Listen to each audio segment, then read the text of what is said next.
Almost let Jay out. Good evening, everybody. Tonight, the Republicans and Democrats in Congress have come together around an agreement that will reopen our government and remove the threat of default from our economy.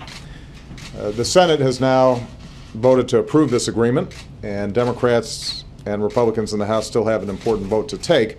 But I want to thank the leaders of both parties for getting us to this point. Once this agreement arrives on my desk, I will sign it immediately. We'll begin reopening our government immediately. And we can begin to lift this cloud of uncertainty and unease from our businesses and from the American people. I'll have more to say about this tomorrow, and I've got some thoughts about how we can move forward in the remainder of the year and stay focused on the job at hand. Because there's a lot of work ahead of us, including our need to earn back the trust of the American people that's been lost over the last few weeks. And we can begin to do that by addressing the real issues that they care about. I've said it before, I'll say it again. I'm willing to work with anybody. I am eager to work with anybody, Democrat or Republican, House or Senate members, on any idea that will grow our economy, create new jobs, strengthen the middle class, and get our fiscal house in order for the long term.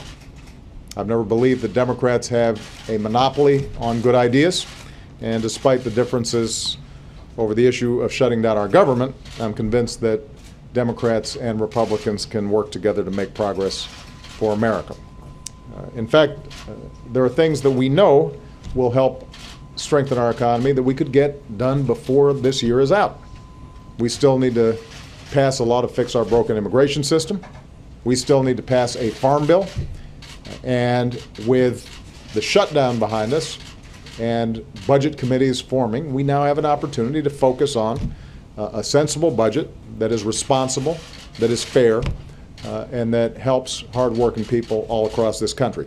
And we could get all these things done even this year if everybody comes together in a spirit of how are we going to move this country forward and put the last 3 weeks behind us. That's what I believe the American people are looking for, not a focus on politics, not a focus on elections, but a focus on the concrete steps that can improve their lives. That's going to be my focus. I'm looking forward to Congress doing the same. But once again, I want to thank the leadership for coming together and getting this done. Hopefully next time it won't be in the 11th hour. One of the things that I said throughout this process is we've got to get out of the habit of governing by crisis. And my hope and expectation is everybody has learned that there's no reason why we can't work on the issues at hand, why we can't disagree between the parties while still being agreeable, and make sure that we're not inflicting harm on the American people when we do have disagreements. So hopefully that's a lesson that will be internalized, and not just by me, but also by Democrats and Republicans, not only the leaders, but also the rank and file. Thanks very much, everybody.